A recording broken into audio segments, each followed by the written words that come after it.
the horse that always ran away. Every morning, Daniel gave his horse everything a horse could possibly want. Fresh air, clean water, a warm stable, a huge green pasture where he could run freely. Daniel took excellent care of him, but every morning, the horse ran away. His name was Copper. Copper was a magnificent white horse with a long flowing mane, powerful legs, and a calm, almost innocent face. He looked like the kind of horse anyone would be proud to own, and Daniel was proud of him, at least until Copper started escaping. The first time it happened, Daniel thought the fence was broken. He searched the entire pasture. Nothing. Then he found Copper several miles down the road, peacefully grazing beside a field. Daniel stared at him. "Copper, what are you doing here?" Copper simply looked at him. Daniel brought him home. The next morning, Copper was gone again. This time Daniel checked the fence carefully. There was no broken board. Nothing. So Daniel built a stronger gate. The next morning, Copper escaped again. Daniel couldn't understand it. He gave Copper better food. He made the stable more comfortable. He even gave him a larger pasture. But somehow, no matter what Daniel did, Copper always found a way out. One morning, Daniel watched from the window as Copper stood quietly in the pasture. For a moment, everything looked perfectly normal.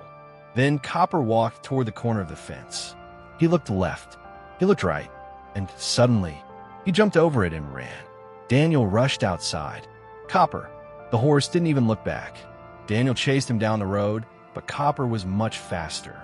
Eventually, Daniel stopped. He stood there breathing heavily, watching the white horse disappear into the distance. "I give you everything," he muttered. "So what are you looking for?" Nobody knew. His neighbors started making jokes. One neighbor told him, "Maybe your horse doesn't like living with you." Another said, "Maybe he's looking for a better farm." Daniel laughed along with them. But secretly, he was beginning to wonder the same thing. What if Copper really was unhappy? What if something was wrong? Daniel tried one more thing. He bought Copper the best food he could afford. He cleaned the stable until it looked almost perfect. He gave him fresh blankets during cold nights. He spent more time with him. Still, Copper escaped. Finally, Daniel gave up. He decided to sell him. A rancher from a nearby town came to see Copper. The man walked around the horse, checked his legs, looked at his teeth, and watched him run. "He's beautiful," the rancher said. Daniel sighed. "He's also an escape artist." The rancher laughed. "I've handled horses all my life. I'll manage him." Daniel hoped he was right. For the first few days, everything seemed fine. Then Daniel's phone rang. It was the rancher. "You didn't tell me your horse was a magician." Daniel already knew what had happened. He escaped. Twice. The rancher searched everywhere. But Copper was gone. 3 days later, the rancher called again. "We found him." Daniel asked where. There was a pause. "Near your old farm." Daniel couldn't believe it. When he went to see Copper, the horse was standing calmly beside the road, as if nothing had happened. Daniel looked into his eyes. "Why do you keep coming back?" Copper blinked. Daniel had no answer. That night, Daniel made a decision. The next time Copper escaped, he wouldn't chase him. He would follow him. A few mornings later, Copper escaped again. But this time Daniel waited. He watched from a distance. Copper walked down the country road. Daniel followed.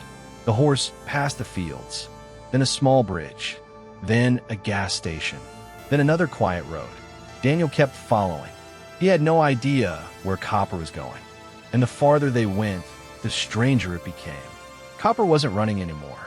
He was walking calmly, almost like he knew exactly where he was going. After nearly an hour, Copper turned onto a road Daniel had never paid much attention to.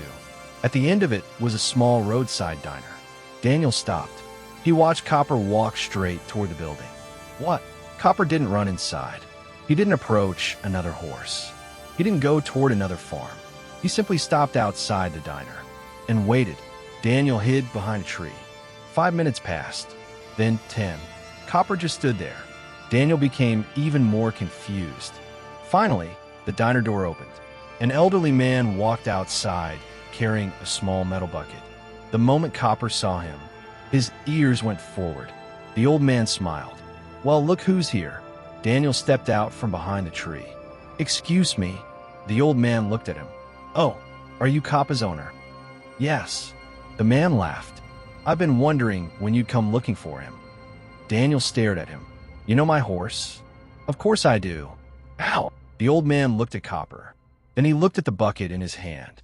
And suddenly, he started laughing. He reached into the bucket and gave Copper a piece of carrot. Copper immediately ate it. Daniel blinked. The old man gave him another piece. Copper happily chewed it. Daniel looked inside the bucket. There were apples, carrots, and leftover vegetables from the diner. Daniel stared at Copper, then at the old man, then back at Copper. "Wait," he pointed at the horse. "You're telling me this horse has been escaping from my farm, walking several miles, and coming all the way here for vegetables?" The old man laughed. "Pretty much." Daniel couldn't believe it. All this time, the old man nodded. Every morning, Daniel looked at Copper. The magnificent white horse was happily chewing an apple. After all those months, the broken fences, the stronger gates, the expensive food, the new stable, the new owner, the endless worrying, Daniel had imagined every complicated reason possible. Maybe Copper was unhappy.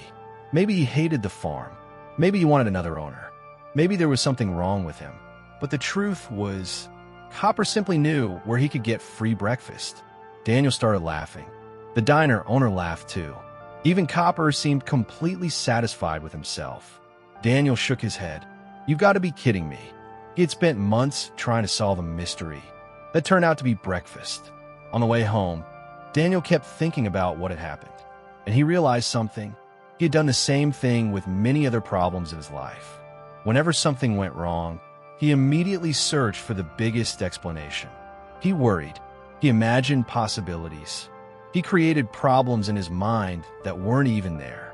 But sometimes, the answer isn't complicated. Sometimes we make a simple problem feel enormous because we keep searching for a complicated reason. From that day on, Daniel stopped trying to understand every little thing Copper did. We can spend days worrying about a problem. We can imagine the worst. We can search for complicated answers, when the truth may be much simpler than we ever imagined. So before you turn a small problem into a big one, stop for a moment. Look again, because sometimes the answer isn't hidden somewhere far away. Sometimes it's right in front of you, waiting for you to notice it.